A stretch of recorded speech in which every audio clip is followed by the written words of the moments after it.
we are going to get into this. Again, feel free to leave a comment whenever you feel like it. And thank you guys for joining me. Let's get into this. First and foremost, though we are recording this live tonight, February 27th, 2018, I just want to thank whatever intern, temp, volunteer, or administrative assistant that will be watching this video in a legislative office that I send this to, and I thank you for your contribution to the Commonwealth of Virginia. Now, in light of the Parkland, Florida shooting and subsequently watching the CNN town hall with Marco Rubio, I feel it necessary to offer the same space for the people in my life to voice their concerns of gun safety and legislation in our state, considering it is rather easy to not only buy a gun, but multiple guns in the state of Virginia. Again, saying it one last time, feel free to leave a comment at any point in time. I just had that written here and I realized I said it twice, and so I'm going to skip over to the next part. Just got to always keeping it live with you. Now, me personally, I respect the sanctity of the Second Amendment, but do not believe that should continue to come at the expense of innocent American lives, especially since there is empirical evidence that shows that tighter gun restrictions can indeed lead to drastically reduced murder rates with proper implementation and scientifically backed research. The thing that most grinds my gears is how much this issue seems to be a joke to many gun-toting Americans, as if I want to be spending my extra free time, efforts, fighting to convince this country that Black lives matter, kids' lives matter, students' lives matter, poor lives matter, American lives matter.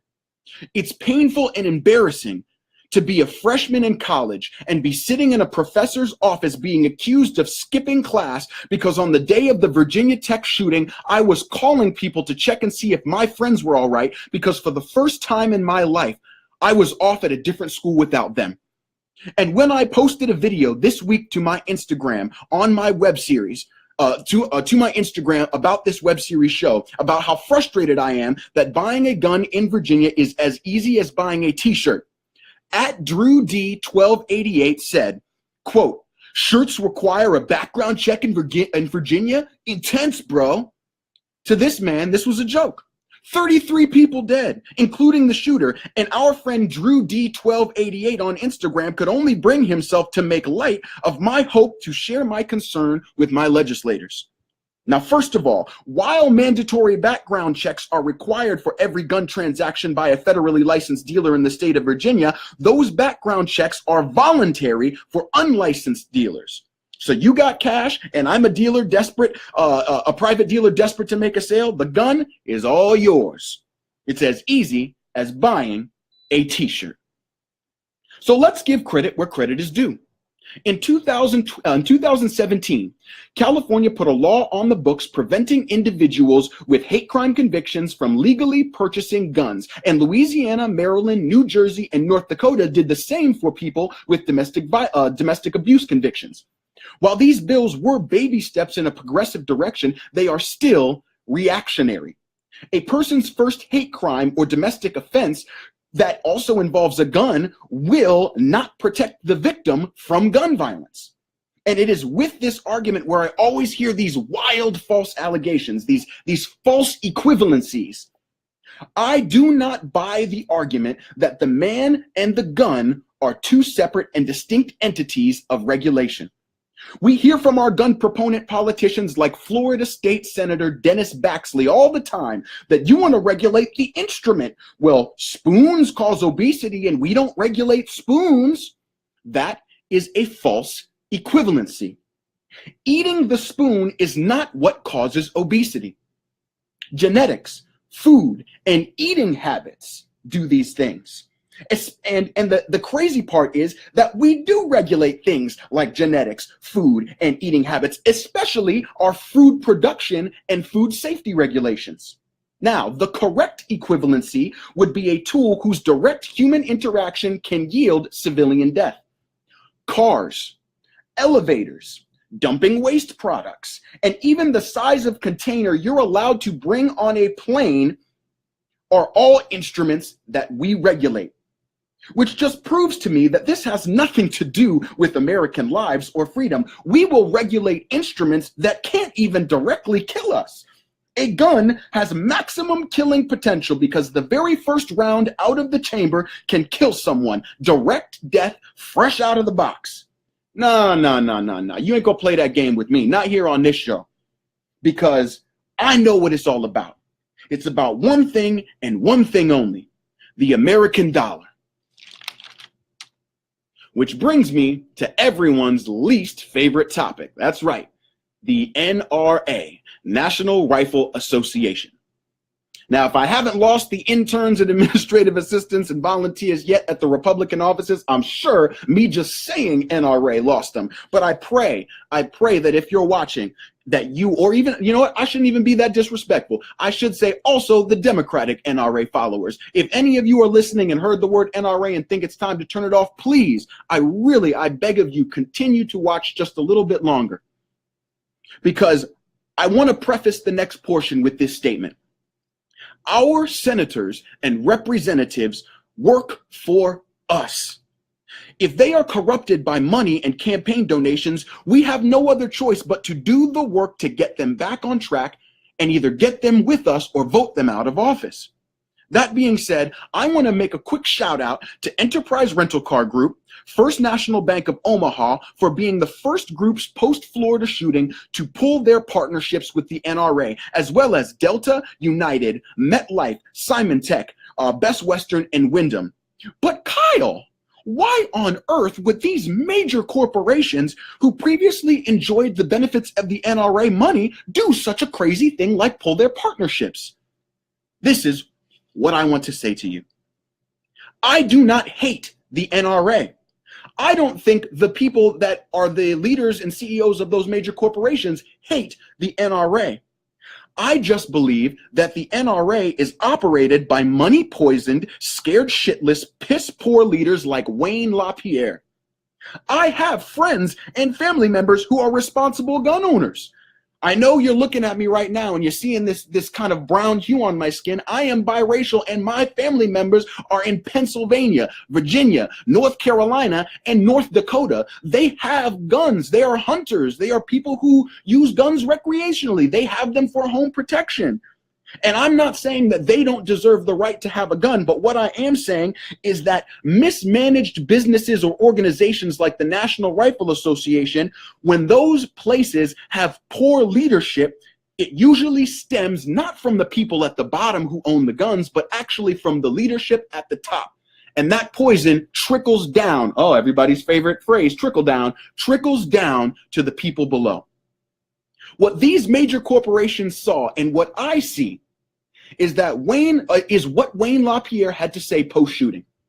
He said that these teenagers and activists fighting in honor of their gunned-down loved ones want to make us all less free. Those are his exact words, that these teenagers fighting for their loved ones want to make us less free. You know what makes me less free, literally? Being shot and killed for absolutely no reason. I have fought with and argued with various homeless people with mental illness in the streets of New York City for the 6 years that I've lived there. And the reason I'm sitting here in front of this webcam and over here on the Station Head radio app, just lamenting with all of you, is because that homeless person with mental illness did not have a gun. I can fight off a crazy person, even one with a knife, but I cannot fight off a bullet straight to my chest. The deranged person might be able to kill me. The deranged person with the gun absolutely killed me. The mental illness and the tool of destruction are not exclusive. Both things, with actually funded, researched, and intensified gun restrictions, will give me the kind of freedom the Constitution requires. Life. Period. Because liberty and the pursuit of happiness do not matter if I don't at least get the first one. Now, while we have made teensy-weensy strides in the effectiveness of gun legislation since Columbine in '99, we are living in a state of insanity, recreating the same mental illness patterns and ease of gun access circumstances, expecting a world in which the two don't collide to create destruction and domestic terrorism. It is insane for us to expect different results. So then what do you hear? Your boy Donald Trump and his buddies. Arm the teachers. Yeah, sure. Arm the teachers until we don't account for the fact that teachers are just as susceptible to mental illness as any other citizens. And the fact that they are often underpaid, overworked, underrespected in society, and in stressful circumstances does not decrease in any way the statistical odds of a shooting. You have solved 0% of the problem. Arm the good guys. Okay, sure. Until we don't account for the good guy with CTE that you watched on TV, a gladiator for all to see, who with no criminal background purchases a gun, kills himself and his entire family. You do not know who's crazy until they do what? Do something crazy. So arming more people only increases the amount of bullets available to end another person's freedom. Okay, so let's compromise. Let's raise the age limit of purchase. You can't drink, you can't own a gun. You gotta be at least 21. Oh, wait. Wayne LaPierre is against that because, quote, legislative proposals that prevent law-abiding adults aged 18 to 20 years old from acquiring rifles and shotguns effectively prohibits them from purchasing any firearm, thus depriving them of their constitutional right to self-protection. Self-protection. What are you afraid of? Who's coming to get you? What, a criminal breaking into your home? Guess what? If neither you nor the criminal has a gun, that means they have to get within 5 feet to actually kill you.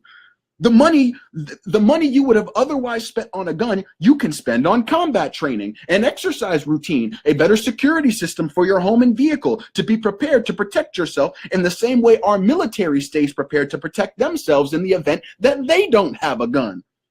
It only increases the likelihood of death if both you and the home invader have a gun. Because now the death is based on who has the biggest clip and the statistical odds that the criminal gets within range to fire on you before you fire on him, let alone if he's actually killed someone before, pulled the trigger and ended someone's life, and you ain't never done nothing but shoot it at a target. Okay, so what's next? The terrorist gonna come and get you? Here's the thing about a terrorist. You get zero control over whether a terrorist targets you. That's what makes them a terrorist. The goal is to create chaos. No one who's ever been murdered in a mass shooting ever knew it was gonna happen, which means that if the terrorist did not have a gun that could fire a lot of rounds quickly, they would absolutely not have been able to kill in the double digits. And that's what I'm talking about here. We're talking about killing in the double digits. But Kyle, they could just plant a bomb instead. Yeah, except the time, science, and paper trail that it takes to build a bomb is exactly why so few people use that tactic in our country. Why waste time and effort building a bomb when buying a gun capable of creating mass destruction only requires a wallet and an ID? Especially if I'm going to kill myself anyway. I don't care if you know what my name is, especially if I don't have any priors. The ease with which a person can purchase a gun is a piece of this problem. Ask the kids of Columbine, the people at Pulse, the folk in Aurora, the children at Sandy Hook, and the students at Virginia Tech, and these kids at Parkland, Florida, if they wished buying a gun was harder in the United States of America. Oh, wait, you can't, because they're dead. Their families broken. Their friends crying. Their blood was shed, and they no longer have that first principle of the Constitution: life. Okay. The last thing I hear that people are afraid of is the government is coming to take your land and your property. Guys, come on. We gave up our autonomy from the government decades ago, especially when we did not block our governmental agencies from repurposing military equipment for police activation. Just go ahead. If you ain't never been to Manhattan, if you're living in Manhattan right now, or next time you go to Manhattan, I want you to walk by the East 18th Street police station in Manhattan. You will see armored trucks, fortified SWAT tanks, mobile command centers that can tap into electrical grids, and every type of military apparatus that your tax money and civil asset forfeitures afforded them to buy. They can wipe out an entire zone without breaking a sweat if they ever got corrupt enough to do it. And the federal government, come on, y'all, they don't even have to leave the office. They have a $700 billion a year budget. Jets, helicopters, drones, robots, biomedical suits, stealth technologies, and shit that can end your life like a game of Call of Duty from the comfort of their virtual reality headset. You are not autonomous from the government at any point you breathe air in our country. The crazy part and the beautiful part about America is that we are all here on good faith in our humanity. And your arsenal of puny little guns ain't gonna save you if for some reason there's a governmental apocalypse. So the only deduction that I can make is that you are afraid to lose power. The white male patriarchal mindset is afraid of its own demise. America is slowly but surely growing up. And just like a teenager, it has learned to recognize that the world is bigger than the safety of the four walls of its own family, and is finally understanding what the words of our fathers truly were. Do as I say, not as I do. Our fathers were great men. And while their words will forever resonate in our souls, their ways are old, antiquated, and senile. They are willing to watch us die senselessly at the barrel of a gun on a school day. Our children attempting to achieve the American dream, we tell them should be their focus. Little Tommy and little Susie, get that education and show us. But if you get shot and murdered at school by a complete stranger, we'll say that there was nothing that we could do. We'll say it was your fault for not being prepared. Your fault that the man was deranged. Don't blame the gun. It's a tool. The man was insane. And it's not our responsibility to regulate an everyday tool. Even though we regulate the building codes at the school, we regulate the traffic intersections, the width of the sidewalks, the law of the seatbelts. We have the bathroom bills, regulate what history we teach you. And that if you skip school, you are deplorable and destroying your future. Now, I don't mean to be disrespectful, y'all, but you know what, Dad? You senile piece of complicit trash. If I had skipped school today, I would not be dead. So I am committing you, Dad, to the old folks' home. It's for your own good.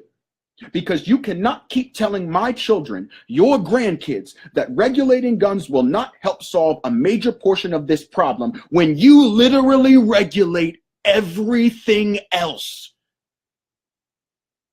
I break from this character now to say that as a citizen of the 1st District of Virginia, I sternly request that we back more strict gun purchasing regulations with the acquisition of higher quality data collection on the effects of gun violence in our state, as well as the denial of NRA campaign financing until at least leaders like Wayne LaPierre are no longer the uncompassionate, senile fathers and mothers leading it.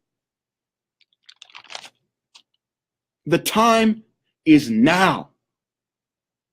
Dr. King told us that we cannot take the tranquilizing drug of gradualism, and that is exactly what we have done on this issue. Every time there's a mass shooting, we spend 1 week talking about all the stuff that we should do, and then the next, month, week, year, until the next mass shooting, doing very little about it. And so again, I implore you, interns, administrative assistants, volunteers at whatever office, if you've even made it this far, please take our voices seriously. Protect our children. This isn't a joke anymore. No one is feeling safe. And yes, we can talk about the divisiveness in America based on the last election. Absolutely, we can talk about that. But you know, the crazy part is the side of the Donald Trump people, the Make America Great Again type people, they are afraid. We are afraid. Yeah, we may be afraid of two different types of things, but the fear that we have is that someone can roll up on us at any point in time, having legally purchased a weapon of mass destruction and wipe us off of this existence. It is unconstitutional to be walking around in the United States of America without the ability to get life. to live life. You have no liberty and no pursuit of happiness without that first one. Thank you for listening.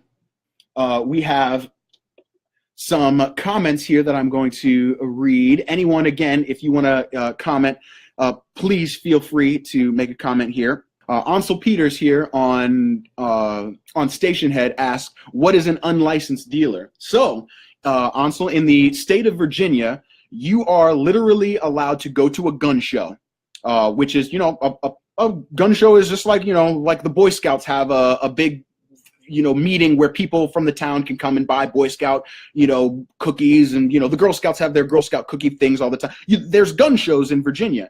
And now some of the people at the gun shows are federally licensed dealers. Other people are private sellers, just people who have guns that they would like to sell. And in the state of Virginia, if you are a private seller, you can request voluntarily that the person who is purchasing the gun can have a background check, and there is supposed to legally be a state police officer at the gun show to allow that background check to go through. And I'm glad you asked that question, because this is one of the things that I would like to propose again. Why, in the state of Virginia, at a gun show, you have already legally paid the money for the state police to be at the gun show? Why not just have every gun purchase at the gun show require a background check? Why are we allowing this to be a voluntary thing? The state police are already there. They're there doing their jobs.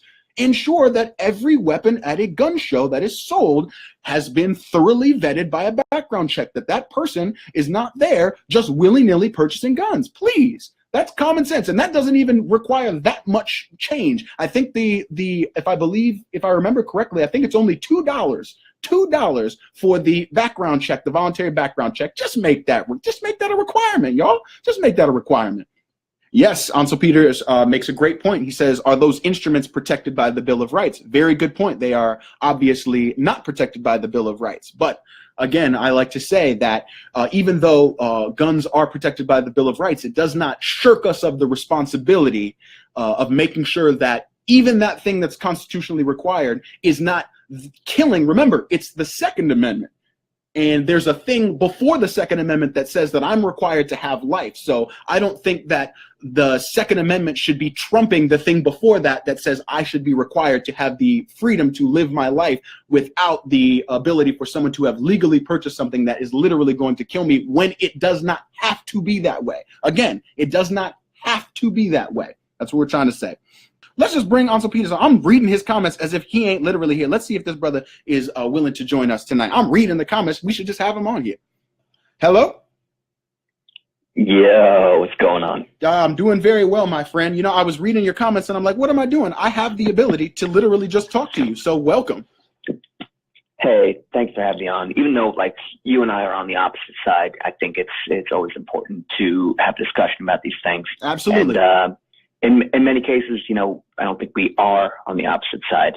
Yeah. I think, it sort of gets dictated that if you are for this, then you have to be against that. But right. I think we're both on the same side here. Both of us are definitely for keeping these weapons out of the hands of these nut jobs. Absolutely. And we have so many laws on the books already. Exactly. And you take a case like this Parkland shooting, and you can point to so many failures of government to do its job, which is sickening. It's like here you are putting your faith and your trust in and your tax money every week out of your paycheck into these organizations to pay for the FBI, for these police departments. Yes. And they every way to protect you. Mm-hmm. It's fucking sickening. Yes, it is. Pardon my French there, but it's okay. It's so frustrating.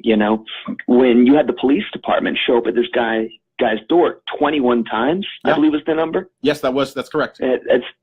That's absolutely horrible. Yes. The FBI was alerted to this guy 3 times, mm-hmm. or 2 or 3 times.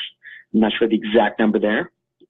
But, here's a guy who said, I'm going to be a professional school shooter. Yeah. And he was still not brought in. Yeah. And and taken in, this is a failure upon failure, which is what the background checks are. Yes. The background checks are a complete fucking failure. Mm-hmm. You have so many agencies that don't talk to one another, that don't do anything to find out about, certain medical records, which I'm not saying the government should have all access to medical records, but there needs to be some sort of compromise here for, if they are going to issue a license or an approval to have a instrument such as a gun. Yes. You better, for public safety, you should be able to pass a certain sort of level of, I don't know, proficiency, Absolutely. As far as like not being a complete psychopath. Yeah. And the funny thing is they're willing, with regard to this topic of arming the teachers in schools, that's what everyone's saying, is that the teachers in the schools should be, if you are going to carry your licensed weapon into the school, that you have to have a certain amount of training that would be the same training that any kind of police officer or security guard in the school would have. If we're going to make that step, let's just go ahead and go all in on that step. That we should increase the amount of knowledge and the amount of knowledge of specifically this tool. This is a tool that has the capability to kill more people than a car accident can kill. And if we're going to take the step of asking these people that may be in our schools to protect our children, why don't we require that? If you're a person who loves your guns and you're a person who wants to participate in gun ownership, I feel like you should definitely desire the responsibility to allow for that to be a possibility in our legislation. What do you feel? You think, okay, I agree that every gun owner should take it upon themselves to be proficient. Yes. Yeah, there's no excuse to not be proficient. Yes. If you own a gun, you should know how to use it. And I think that even if you don't want to own a gun, you should know how to use one. You should know basic firearm safety. Same reason that you should know how to use a fire extinguisher or use any sort of basic safety thing. To require, okay, and as far as teachers go, or any sort of like school official, if you are in control of other people's safety, then yes, you should have some sort of pass some sort of level of basic proficiency, training, tactical training, something along those lines. If it's for your own personal safety, I am against a federally mandated or some sort of government mandated testing, because once that door is opened, and I'm a big sort of personal rights sort of thing, I don't trust a government not to say, okay, well, this is the level of proficiency that you must have. Yep. And then they will put it to the point where, okay, you have to shoot a pinhole at 300 yards, blindfolded. They just, once that door is opened and their toe is in the door, then it becomes a backdoor ban, because nobody can pass these requirements and therefore nobody can pass these tests. Okay. But if you are like a teacher in control of somebody else's life, you should have to know safety. The biggest concern is, some kid, a little kid finding a firearm in some teacher's drawer that was unsecured. I mean, that just gives me nightmares. Yes. So that's, I don't know. I'm just gonna be honest. I don't know what the real solution is there. I don't think, it doesn't feel right to me. Okay. But will you allow me to ask what my gut feeling is? Will you allow me to ask this question? Is how do you feel specifically? And this is, I'm not trying to lead you in this question. Real question. How do you feel about the restrictions we put in terms of car ownership knowledge, in the fact that there are so many regulations on the cars that we drive? Because, for instance, I'll give you a quick, in 1964, Ralph Nader, everyone hated Ralph Nader because Ralph Nader was the one who worked for the National Highway Traffic Safety Administration, and he was the one who instituted seatbelts. And that was a huge thing because up to that point in time, it was not required for cars to have a seatbelt, but there were so many traffic deaths going on that, however, I don't know the details of, who voted what on and how long it took for those votes to go in, but eventually we instituted, something like a seatbelt, and somewhere along the way, we ended up instituting the idea that you have to take a test and you have to pass certain basic knowledge requirements in order to even be a driver in the United States of America. How do you feel about, do you think in terms of personal rights, is that an infringement, or do you think it's enough? Well, I think it's sort of a twofold question here, right? Yep, go for it. The basis of going back to the seatbelts. Yes. A seatbelt, if you are buckled into you have your seatbelt on, your likelihood of surviving an accident goes up. Mm-hmm. But your likelihood of getting into an accident does not change. Mm-hmm. So that is a personal decision on your part whether or not to put the seatbelt on. You don't affect anybody else. Got it. However, if you are a drunk driver, then you're not just affecting your own personal use. Right. You're affecting others out there. So you are now a danger to other people. Mm-hmm. So that's sort of where I fall there. But I mean, yeah, it gets a little stickier than that, because like, say you have kids and you don't wear your seatbelt, and then you die, and then now your kids are a responsibility of the state, et cetera. But right. it's a analogy here, but in general, yeah. Sort of my philosophy is, if you are only affecting yourself, then that's fine. But if you are now affecting other people, then you are now, you should be regulated in some way, shape, or form. Like, it's funny because we talk about, gun safety and these mass shootings. But what's crazy is that, like, gun violence has been on the decline for the past 20 years. Alcohol-related deaths have also been on the decline, mm-hmm. but they so far eclipse gun ownership, the deaths from gun violence. If we mandated breathalyzers on automobiles, yes, that would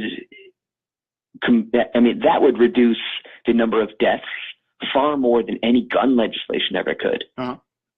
But like, why aren't we doing something like that? And I'll tell you, you and I definitely agree. That you said, what you said in the beginning is actually very true. You and I we agree actually on pretty much the general idea of what it is. And I think this is a good representation of what the reality of people in America are, because I'm with you. I don't understand how that's not a thing yet, what you just said. How we don't have that as something that would prevent drunk driving. We do it for people. Put it this way, I say all the time, a lot of our laws are reactionary laws as opposed to being proactive laws. So for instance, like, my dad is a drug treatment counselor. And so when you go to prison for, manslaughter or whatever, drunk driving, and you get your DUIs and you have too many DUIs, eventually the court will mandate that you have to put those breathalyzers in your car before your car will even start. But that's such a reactionary law, especially when we know for a fact that so many things, that so many instances happen where alcohol is affecting people's lives with regard to driving. Why are we always so reactionary with our laws as opposed to being proactive? And I'm with you. I support all proactive laws as well.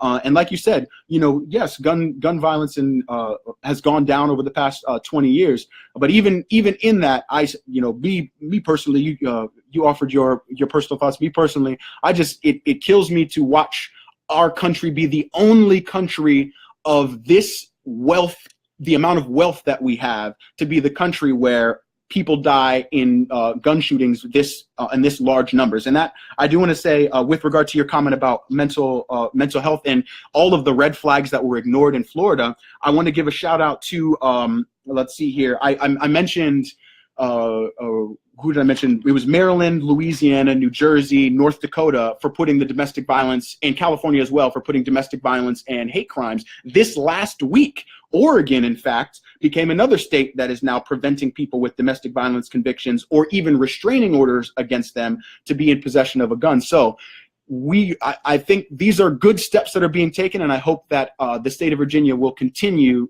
its fight to ensure that, even here, as our friend Ansel Peters said, that, am I ever saying your name right? I know that I've talked to this guy before. I want you to pronounce your name so I say your name right. Well, listen, my name is Peter. My last name is Anselmo, so Ansel Peters is sort of a combination of both. But thank you for the the attention to detail there. Absolutely. And people watching at the legislative office, I'm glad this was a great conversation to have. We are two people who are both people who believe in the safety of American lives. And I want to thank you for joining the show today and giving us your thoughts, my friend. Hey, anytime, man. Thanks for having me on. Appreciate it. Absolutely. Peace. All right. We have a comment here from Grace Carter in all, what do you call it? All transparency? Yeah, transparency. Grace Carter is my mother. So let's see here. After 9/11, the DMV and Social Security Administration and other records got synchronized. Didn't the Virginia Tech shooter have psychological issues that should have been caught if synchronized with Virginia law enforcement background checks? So Grace Carter here has also brought up a point that me and Ansel Peters were talking about with regard to a lot of the things that we do have in place right now that are not being utilized efficiently.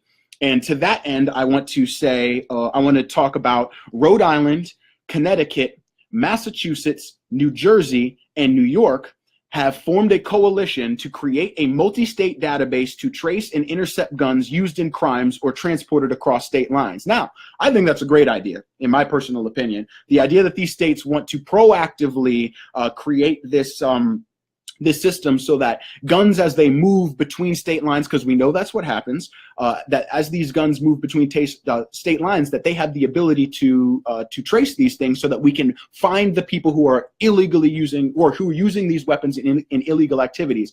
I would love it. That's pretty much down the East Coast. The only two states in between Virginia and New York is basically Maryland and Pennsylvania, and Jersey. We'll count Jersey in there. So 3 states. So it would be wonderful if Virginia would consider joining that coalition so that as weapons are transported up and down the East Coast, we are a part of this coalition where we can trace weapons so that if weapons for other states are used in our state, those people can be held accountable. And if people are taking weapons out of our state to go to other states, those people can be held accountable. So yes, I think that would be wonderful if some of these systems that are being put in place on the state level could combine forces, because it takes a lot, especially with the clogging in Congress right now. It takes a lot to get legislation passed or coalitions formed in our federal House, the House of Representatives and the Senate. Our states can do some of this work for us. So thank you. Let's see here. Another comment we have down here.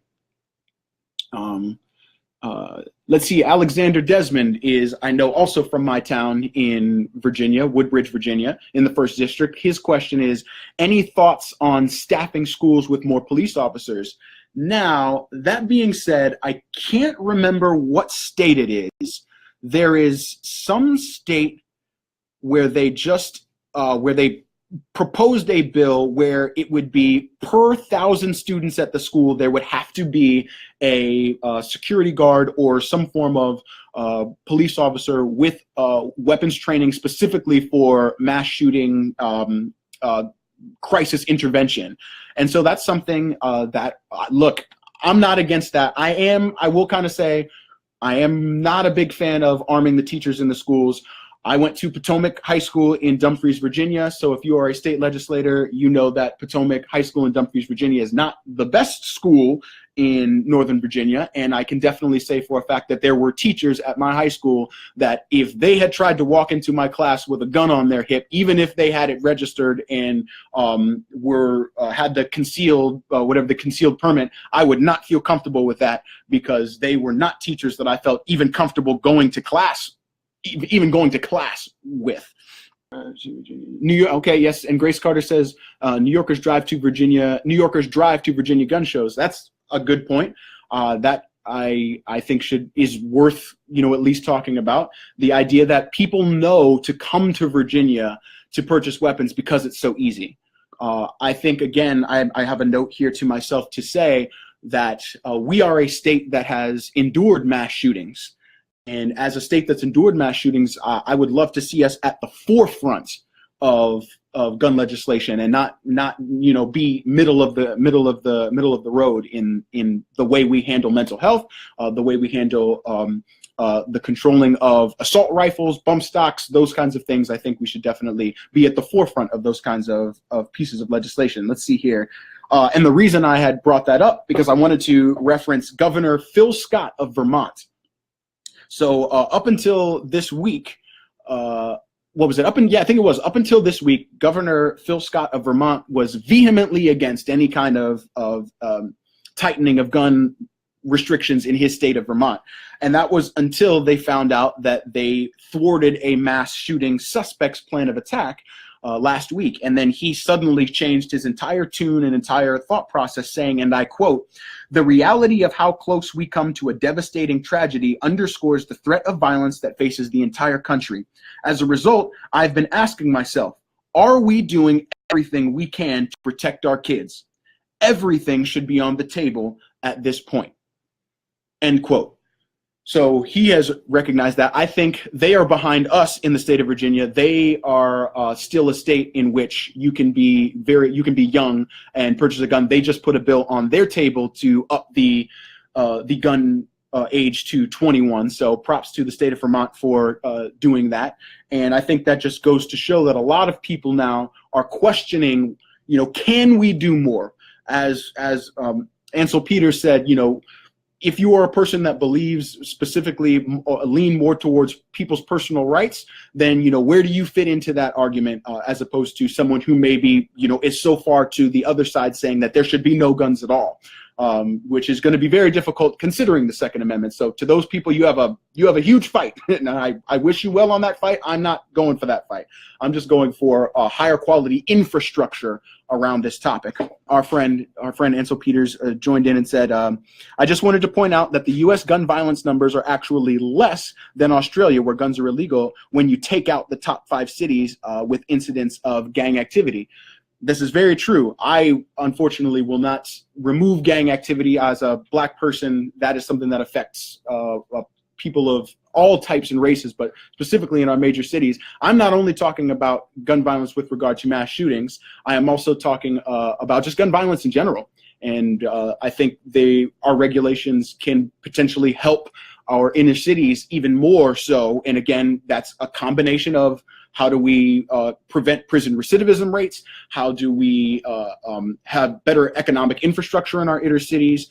A lot of these people are living in places that are not up to codes, and we love to regulate our building codes. So I think that is something that is still, for me personally, something that I would like to keep on here. We will continue on. I have another, what I was going to say is it was a beautiful day. I went to Celebration, Florida today, which is a little town in Florida that was very cute. I think Walt Disney created the town, and now it's just kind of like a little resort place. So in Florida, I think the main reason I'm so vehement about this issue right now is because I'm in Florida and I was here when the Parkland, Florida shooting happened. So it really is weighing heavy on my soul.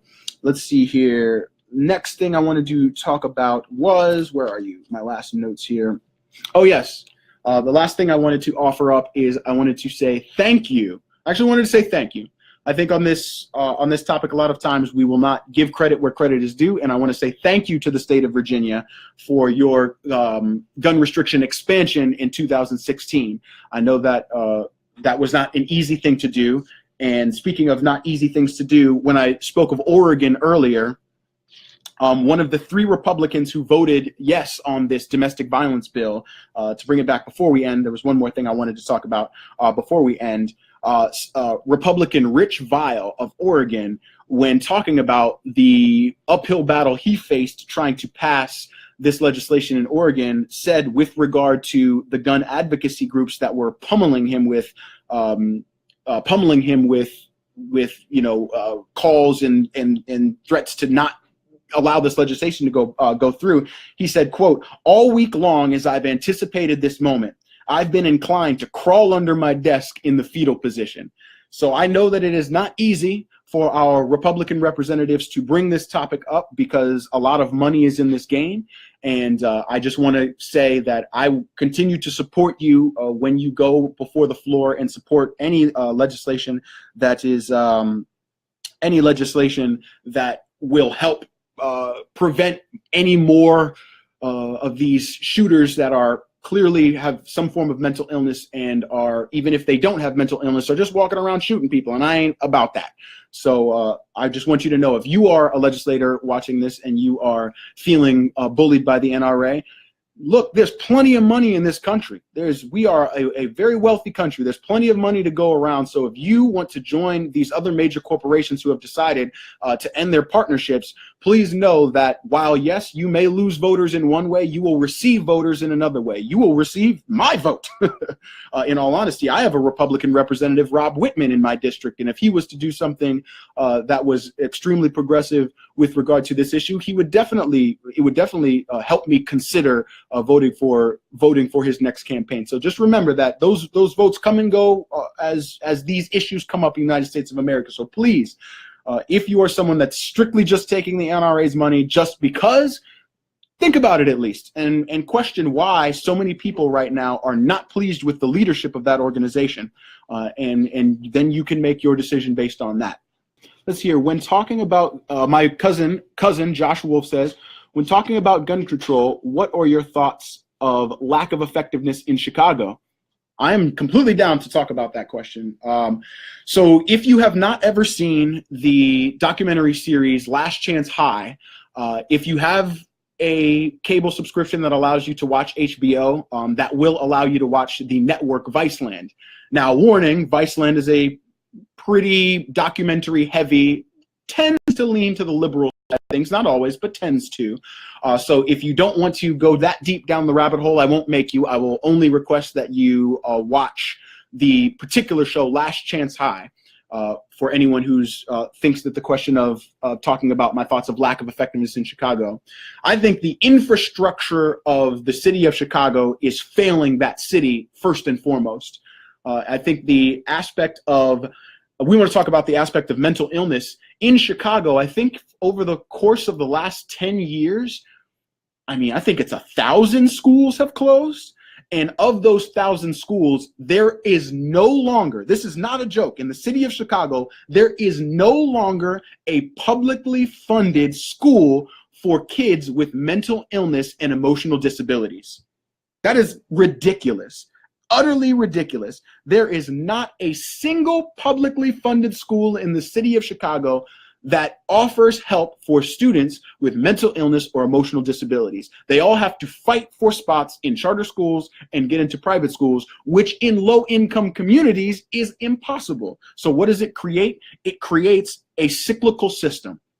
And that cyclical system is one that if you have mental illness or you have emotional disabilities, and remember, in these places, let's say that even you aren't from a broken family, because many of them are broken families, but let's give credit to the families that aren't broken families. Even if you aren't, the value of your individual dollar in that city does not go very far if your job is a standard, worker that lives around the poverty line, $20,000 a year, and maybe you have two to three kids. So at that point, you're away from home a lot.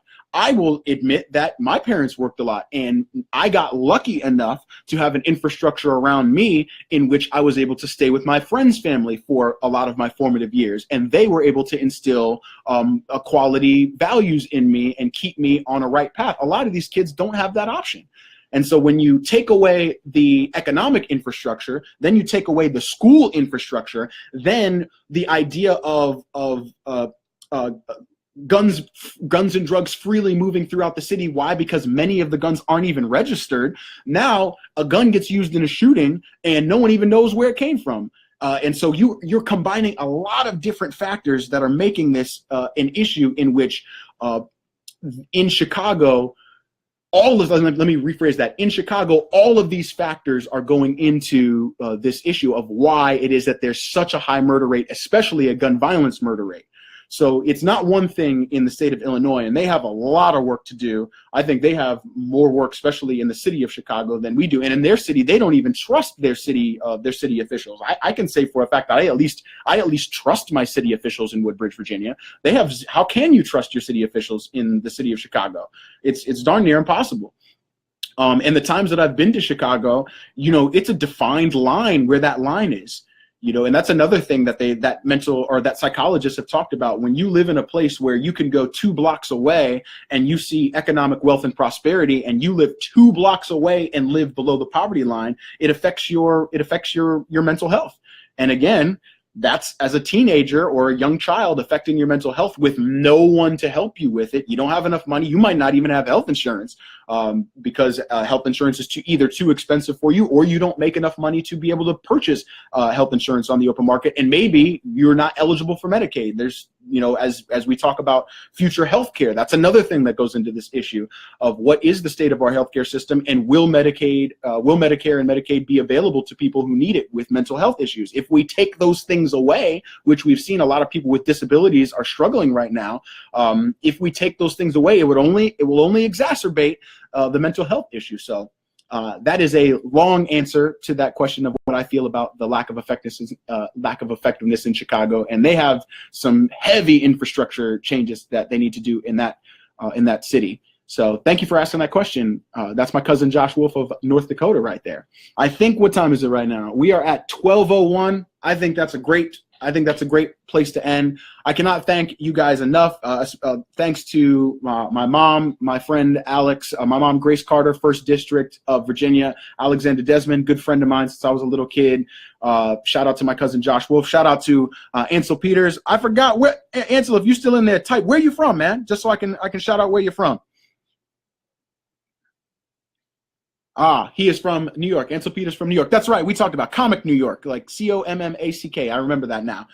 Good night, my friend. Shout out to Ansel Peters in New York for joining us. And I wish you well, legislators of Virginia. And I wish you all a very, very good night.